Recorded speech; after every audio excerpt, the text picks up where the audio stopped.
Class 11th के सभी विद्यार्थी ध्यान दें। आज की इस क्लास के अंतर्गत आपका जो 13 फरवरी के दिन बायोलॉजी का जो पेपर होने वाला है, तो देखिए उसके लिए कुछ ऐसे प्रश्नों को आज हम कंप्लीट करने वाले हैं जो एग्जाम में आपको देखने को मिलेंगे। पिछले वीडियो में मैंने आपको लगातार वार्षिक परीक्षा की तैयारी करवाई है, आपने अच्छे से कंप्लीट कर ली होगी। तो आज कुछ विशेष प्रश्न हम पढ़ेंगे, तो इस तरह के ये निर्देशांक आपके रहेंगे। चलिए पहला प्रश्न जल्दी से कंप्लीट कर लेते हैं। तो ये आपका पहला प्रश्न है, सही विकल्प चुनिए। तो वह कोशिका अंग जिसमें डीएनए पाया जाता है, तो इसका आंसर आपका रहेगा केंद्रक, माइटोकॉन्ड्रिया, हरित लावक या फिर ये सभी। तो ये सभी इसका आंसर सही रहेगा। दूसरा है स्टारफिश किस संघ का जंतु है? तो स्टारफिश किस संघ का जंतु है? एकाइनोडर्मेटा संघ का ये जंतु है। अगला है प्रकाश संश्लेषण में कौन सा प्रकाश परास सबसे अधिक प्रभावशील है? तो इसका आंसर आपका रहेगा लाल। चौथा है तंत्रिका तंत्र की इकाइयां हैं। तो तंत्रिका तंत्र की इकाइयां क्या है? तंत्रिका कोशिका। अगला है आपका किसमें पुष्प एक लिंगी होते हैं? तो खीरा इसका आंसर रहेगा। खीरे में जो पुष्प होते हैं वो एक लिंगी होते हैं। और एक बीज पत्रियों के प्रारूपी संवहन पुल होते हैं। कैसे होते हैं? बाही फ्लोएमी होते हैं। और ये यहाँ से इंग्लिश मीडियम वाले बच्चों के लिए हम कंप्लीट कर लेते हैं। तो पहले का डी और दूसरे का सी। अब आपका अगला प्रश्न है ये यहाँ से, तो तीसरे का आपका रेड रहेगा, चौथे का आपका ए रहेगा, पांचवे का बी, छठे का ए। अब रिक्त स्थानों को भरेंगे। तो पहला है नग्न बीज वाले पौधों के समूह का नाम डेडेस है। तो जिम्नोस्पर्म। जिम्नोस्पर्म इसका आंसर रहेगा। अगला है तंत्रिका तंत्र की उत्पत्ति डेडेस से होती है। तो किससे होती है? बाह्य चर्म से होती है। तो बाह्य चर्म इसका आंसर रहेगा। तीसरा क्रेब्स चक्र डेडेस कोशिका अंग में होता है। तो किसमें होता है? माइटोकॉन्ड्रिया में।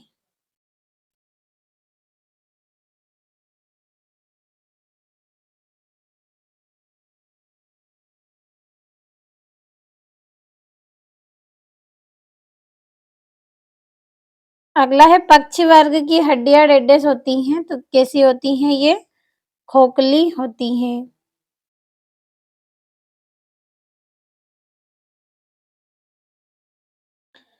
पांचवा कीटों में श्वसन डेडेस के द्वारा होता है। तो टेक प्रयोग के द्वारा होता है।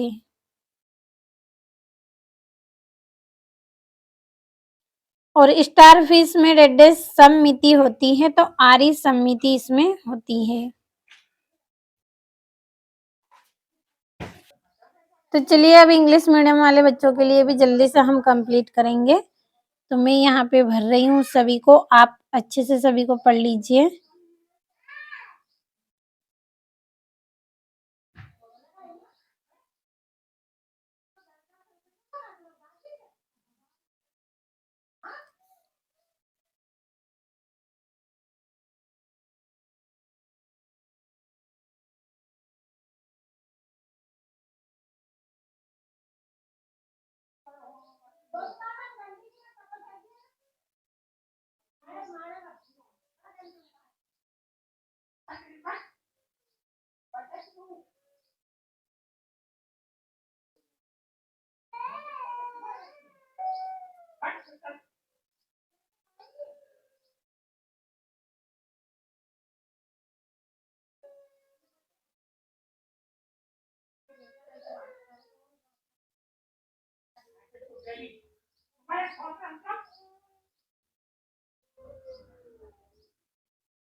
तो ये हो गए हैं आपके रिक्त स्थान। अब अगला प्रश्न है उसको समझ लेते हैं। जोड़ियां आपकी यहाँ से है। तीसरा प्रश्न, सही जोड़ियां बनाइए। तो पहली जोड़ी है आपकी ऑक्टोपस। तो ऑक्टोपस की जोड़ी आपकी रहेगी कंटकी। प्लेट। दूसरी है क्रेब्स चक्र, तो इसका आएगा माइटोकॉन्ड्रिया। तीसरी है सेल्यूलोज, तो इसका रहेगा पॉलीसेकेराइड। और कीट, तो कीट का रहेगा ट्रेकिया। और ऑक्सीटोसिन, तो इसकी जोड़ी रहेगी एड्रेनेलिन। तो ये हो गई आपकी जोड़ियां। यहाँ से हम नंबर डालेंगे।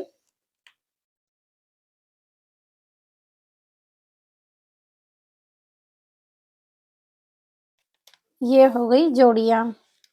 अगला प्रश्न है, एक वाक्य में उत्तर दीजिए।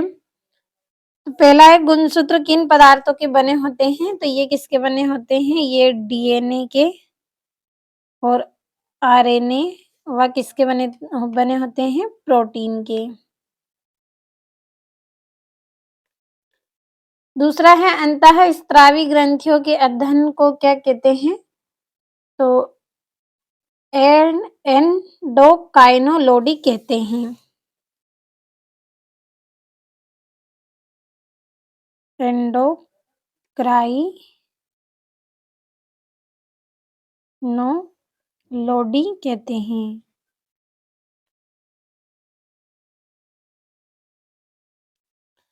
और द्विखंडन क्रिया किसकी है? तो ये एकल कोशिका वाले जीवों की होती है। एकल कोशिका वाले जीवों की, जिसमें क्या है? एक कोशिका पाई जाती है, जीवों की कोशिका है। और अमीबा का प्रचलन अंग कौन सा है? तो कूट पात इसका आंसर रहेगा। और नाखून किसका बना होता है? तो नाखून काइटिन का बना होता है। और यहाँ से हम कंप्लीट करेंगे। तो पहले का आपका डीएनए, आरएनए और रहेगा प्रोटीन।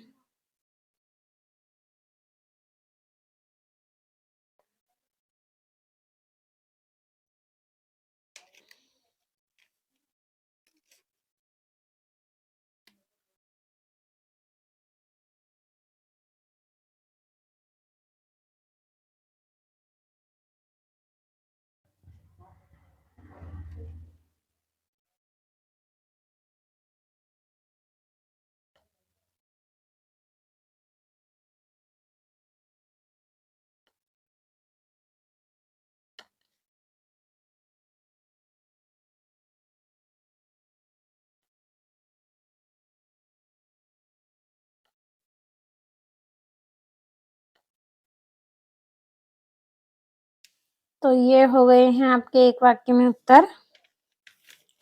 यहाँ से सत्यासत्य पर मैं टिक करूंगी, क्योंकि वीडियो ज़्यादा लॉन्ग हो जाएगा फिर, और आपके पास समय भी कम है। तो आप अच्छे से सभी को पढ़ लें, एक बार प्रश्नों को अच्छे से समझ लीजिएगा।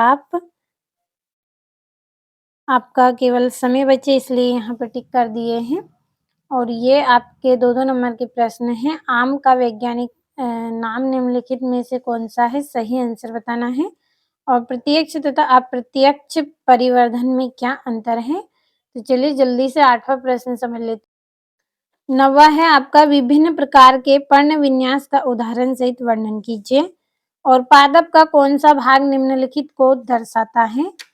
और ये आपका क्लोरोप्लास्ट का नामांकित चित्र बनाइए। और एपो एंजाइम तथा हेलो एंजाइम में अंतर बताना है आपको। और ये यहाँ से आपका, पहाड़ पर चढ़ने वाले व्यक्ति की श्वसन क्रिया में क्या प्रभाव पड़ता है? और कवक की विशेषता लिखनी है। उपास्थि तथा अस्थि में 4 अंतर बताना है। पादप कोशिका का नामांकित चित्र बनाइए। और क्रेब्स चक्र का समग्र चित्र आपको बनाना है। और ये यहाँ से आपका चक्री एवं अचक्री फोटोफॉस्फोरिलेशन में अंतर लिखना है 4 नंबर में। और मानव सर्जी तंत्र की संरचना का नामांकित चित्र सहित वर्णन करना है। एक्टिन एवं मायोसिन पेशी में अंतर बताना है आपको। और ये मेरुरज्जु के अनुप्रस्थ काट का नामांकित चित्र बनाना है। तो जितने भी प्रश्न बताए हैं कंप्लीट आप जरूर कर ले सभी प्रश्नों को।